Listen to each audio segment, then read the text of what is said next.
My name is Samantha Cool. I am a certified oncology esthetician here in the Austin area.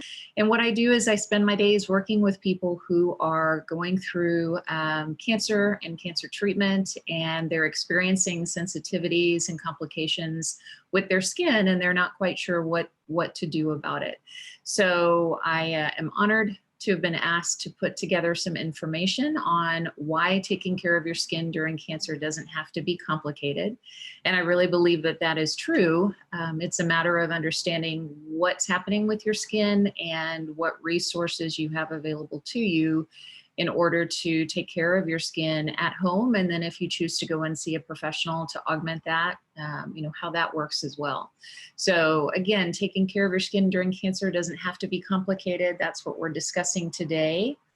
And considerations that we'll go through are the focus of skincare and home care and do's and don'ts, just basic things that you can and should or can and shouldn't do when you are trying to take care of your skin at home.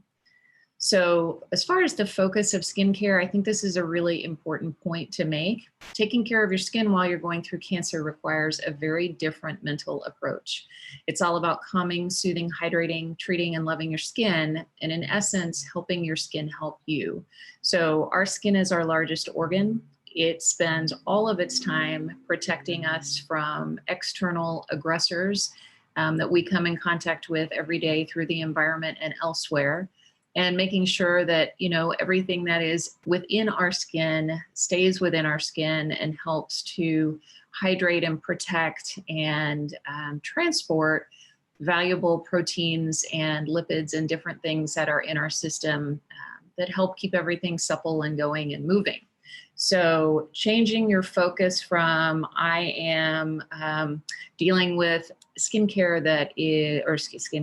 I'm dealing with skin that's aging. I need really active products. I want to look as young as possible. Let's go do some peels. I mean, that sort of mentality is very normal for all of us, at least in my age group, that are trying to stay young forever, so to speak, or look the best we can. But what we really want to talk about here is when you are going through cancer and your skin is sensitized or sensitive, what do you do when you're at home to take care of it, and what's the mental focus going to be?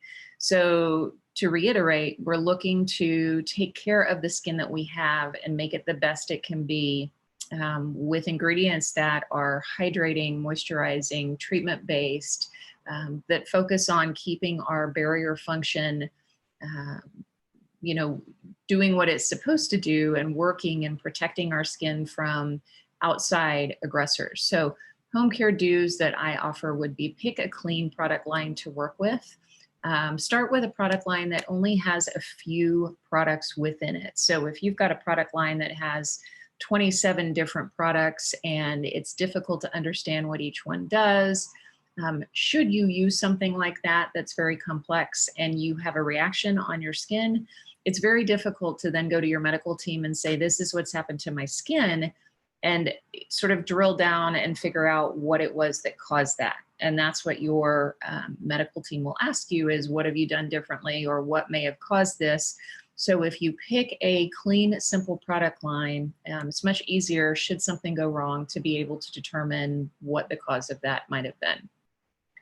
Looking for products that are multi-use is also really helpful. So there are lines where, for example, the cleanser can be used on the face, the body, and the hair. Those are great ways to simplify your process when you've got a gazillion other things to think about when you're taking care of yourself and your health.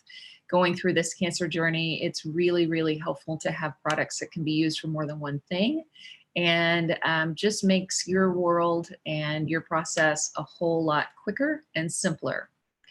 Asking for samples is also a really good thing to do. Depending on where you're going for your product line, most reputable product lines will have samples available for you.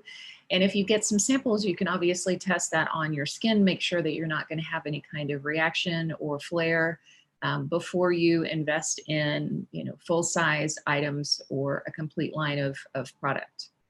Being consistent with your products is also really important. I always like to tell people that it's 30 days on the low end before you actually know if the products that you're using or have switched to are working well for you. On the flip side of that, it does not take that long to figure out if something is not working for you. And if you have a reaction to something, that's almost going to be an immediate thing, or it's going to happen within a couple of days. That's a very easy thing to figure out. But the flip side of, I just invested in this, is it working for me? I am a firm believer that you have to wait at least 30 days after you start using something, and it has to have been consistently used for that 30 days before you can actually determine if you're seeing the positive results that you are hoping for. And lastly, focus on the products that support the skin's barrier. I've touched a little bit on that. Basically, our barrier function of our skin is something that we always hope is in a very healthy state, and it's functioning at a very high level to keep things out of our system that may cause infection. So our barrier is made up of fats and lipids and proteins, and chemotherapy and different types of cancer treatments can affect the quality of that barrier. So what we're looking for while you're on this journey is products that are going to support your barrier function and help keep your skin hydrated, moisturized, and supple. Picking a clean product line, what does that actually mean? So if you'll just look on the screen, you'll see that the product line that I use is Hail and Hush. I use it because it is in oncology centers around the country currently, and it has a good running track record of being non-reactive as far as causing people any kind of discomfort or causing them to flare. And it provides all of the nutrients and proteins and lipids and fats that we just talked about to protect and keep the skin barrier supple. So some of the words you'll see on the left side of the screen: sensitive skin, health challenge skin, paraben-free, gluten-free, sulfate-free, dermatologist tested, corneotherapy supportive, organic and sustainable ingredients, chirally correct, and limited scent or no artificial fragrance. And just to make a point on that, anything that has limited scent in it, those scents come from natural botanicals. There's nothing artificial in this product line. So if you're looking for a product line to work with, you want to see if you can find all of that information or just some of it on the list of benefits, and you'll be heading in the right direction as far as picking a clean product line. There is an environmental working group app that I highly recommend, something that you can download really easily. It's the EWG, Environmental Working Group app. And within that app, there is a whole nother area called Skin Deep. And Skin Deep is all about products that you would purchase and use on your skin. And the app goes into great detail about breaking down those products and telling you which ones have potential ingredients that are potentially known to be carcinogens, which ones have a really high rating as far as being safe and not causing any kind of toxicity or sensitivities. Just a really interesting area of information that dictates, or doesn't dictate, but breaks down and gives us good information on things that we can feel good about buying and using on our skin and in our homes. So I highly recommend that you check that out, Environmental Working Group, and then within that you look for the Skin Deep section. And then just a reminder, don't forget about samples. When you are picking a product line, if you can find a product line that has samples to offer, that is the best way to know if something's going to work for you. So once you have your product line, what do? Well, you start with basic steps and keep it really simple. So you want to cleanse, you want to moisturize, and you want to protect with a mineral-based SPF. That's very, very important. No chemical-based SPFs allowed in my world. So I'm going to forward that tidbit of information onto you. Mineral-based sunscreens are much, much better, and they'll protect your skin for much longer, and you'll have a lot less chance of having a reaction to a mineral-based sunscreen and SPF. The other option is, if sunscreen is not your favorite thing, or if you have a very difficult time with it in general, there is also an option for sun protectant clothing, which is another really good way to protect yourself and your skin from the harmful rays of the sun. So once you start cleansing, moisturizing, wearing SPF after you have started your treatment and potentially your skin is feeling sensitive or sensitized, you want to check the tolerance of your skin. So you want to make sure that your skin is not flushing, getting terribly red, breaking out in any kind of rash, feeling hot, having any sensitivities or pain. So all of those are indications that you've got inflammation happening, and that's not a good thing. So make sure that you check the tolerance of your skin once you start using your new product line. In the best case scenario, you're going to apply your treatment steps, cleansing, moisturizing, and protecting 1 to 2 times per day each day. As your skin shows signs of tolerating all of those products, you can certainly add additional treatment products in the future as the skin allows, if there are other things in particular that you would like to address or work on. Home care don'ts. These are really easy things that you can do to help your skin. So don't use hot water. Unfortunately, a lot of us love hot water, and this is one of the hardest things to come to grips with, but hot water dries our skin out. And when your skin is already sensitive because of medication and treatment, you don't need any help drying it out. So tepid water is best. And as cool as you can stand it is what I would recommend. The other thing is, don't bathe for long periods of time or stand under the shower for long periods of time. Water in general will dry out your skin. So make those quick and short. In periods of great sensitivity, it's not even necessary that you shower or bathe every day if you can get away with it. But just be wary that hot water and lots of water are both very drying environments for the skin. Don't use abrasive products and tools. What do I mean by that? So an abrasive product would be a scrub that had bamboo bits or small parts in it, as an example. A tool that would be abrasive might be a very knobbly or thick washcloth, or a loofah sponge, or a handheld cleansing device like a Clarisonic. You don't want to use anything like that on your skin. So I always recommend using your hands whenever possible. Our hands are our best and most gentle tools. And then staying away from anything that is scratchy or abrasive that you might put on your skin. Don't use products with alcohol or fragrance. We touched on that a little bit, but both of those things are terribly, terribly drying to the skin and will also cause sensitivities and flares in the skin. Don't do anything that'll cause friction on the skin. So no heavy rubbing. That goes for when you're, toweling off, when you're washing your face, anything like that. Keep friction to an absolute minimum. You want to pat your skin dry instead of rubbing it dry, as an example. And then don't forget about sun protection.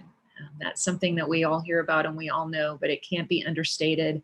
When your skin is sensitive, and especially when you're going through cancer treatment, you do have increased sensitivity to the sun. And there are actually conditions that can arise from having too much sun while you're going through treatment. So please, please, please be very careful about how much time you're spending in the sun and how protected you are when you're in the sun. So here are just some pictures and a couple of facts that I wanted to share with you about the different types of most common treatments that I see people going through when they come to see me. So chemotherapy causes what we call systemic effects on the skin, meaning the effects of chemotherapy can show up at any time and anywhere on the skin at all. There's no rhyme or reason to where the effects show up. Radiation, on the other hand, causes localized effects on the skin. So typically the skin that you'll see that's affected when somebody has had radiation is right around the area where the radiation has occurred. And then surgery creates wound healing environment. So obviously the skin is damaged, it's traumatized, and begins to heal itself. And then from that, we end up with wound healing scars and that sort of thing, which is a whole nother type of skin that is very, very sensitive. So those are just 3 different things to know about the way cancer treatments affect the skin. With all of this, our goals are reducing redness, repairing the skin barrier, which we've talked about, reducing itching, burning, swelling, and reducing inflammation in the skin. So it's all about figuring out how to do that in the simplest and most effective way. folks with darker skin types typically deal with post-inflammatory hyper or hypopigmentation. So darkening of the skin or lightening of the skin in areas where there have been or has been some inflammation. Keloid scars are a very common thing as well on darker skin types. Acne-like breakouts and exceptionally dry skin from what we call transdermal water loss. And so those are things that darker skin types have to consider in addition to the regular complications and sensitivities that may go along with cancer and cancer treatment. So what's recommended? We're looking for cream or oil-based cleansers. Those are typically not going to be as drying. They're going to deliver a lot of moisture to the skin while they're also cleansing the skin. Vitamin C products. Vitamin C products are wonderful reparative-based products for all skin types, but especially for people with darker skin types. Occlusive moisturizers. So we're dealing with potential for really dry skin, as we mentioned. Occlusive moisturizers are moisturizers that treat the skin, hydrate the skin, and then leave a layer of protection on top of the skin that really helps heal the dryness that's underneath it. And then obviously sunscreen. I'm always going to recommend sunscreen. And again, a mineral sunscreen is best. And sunscreen should be applied every 2 to 3 hours. So that doesn't change for anyone, but those are things that are very, very helpful for people that have darker skin types. And so as far as resources and different product lines of all the things that we have chatted about, here are some that I like. Hail and Hush, which is the line that I use. Onda, which is a Kirsten Florian line, sub-line, if you will, and it's all organic and natural. And My Girl Skincare, which is specifically for radiation sites. And then as far as things that you would buy perhaps at a pharmacy, I like the CeraVe brand, I like Eucerin, I like Aquaphor, and some of those are also available through dermatologists. And then for something a little bit different, which is I'm going to call image recovery, there's a line called Dermavisuals, which if you are looking for ways to camouflage scars or darker light areas on the skin or any kind of changes that seem to be uneven as far and even are different as far as the tone or texture of your regular skin, image recovery products from Dermavisuals are really, really helpful to do that. Here are some just logos of makeup and image recovery options that I think are safe and that I like to recommend. So if you look around on this screen, you'll see Advanced Mineral Makeup. That is a wonderful, wonderful makeup line for people with very sensitive skin. It's well known in the oncology community, and there are some very unique products that are in that line and some really great SPFs that are available with different application methods. So check that one out if you have some time. Thrive Cosmetics is also another wonderful line, and they actually have a really great program behind them where they give back to the community and they give products out for free when people buy products. And so they've just got a really good message behind a really good product.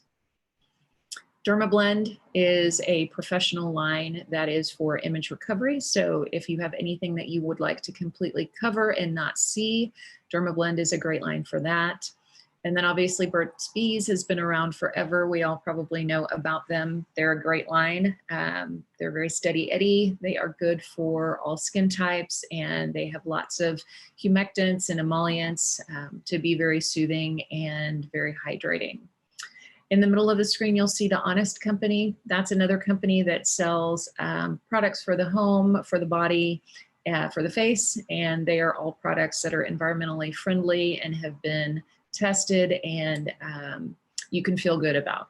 So hopefully there's something in there that would interest you or that you can check out.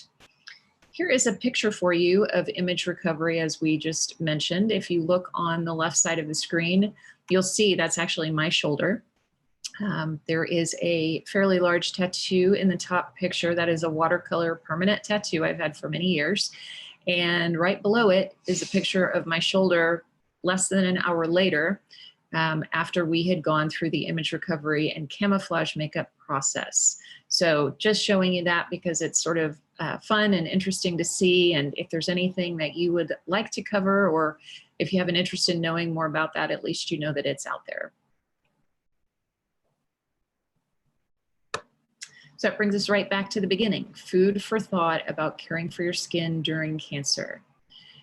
That food for thought is that it requires patience and a total mind shift from using active and intensive treatments and products to finding and using healing and soothing, nourishing products and ingredients that will rebuild your skin barrier.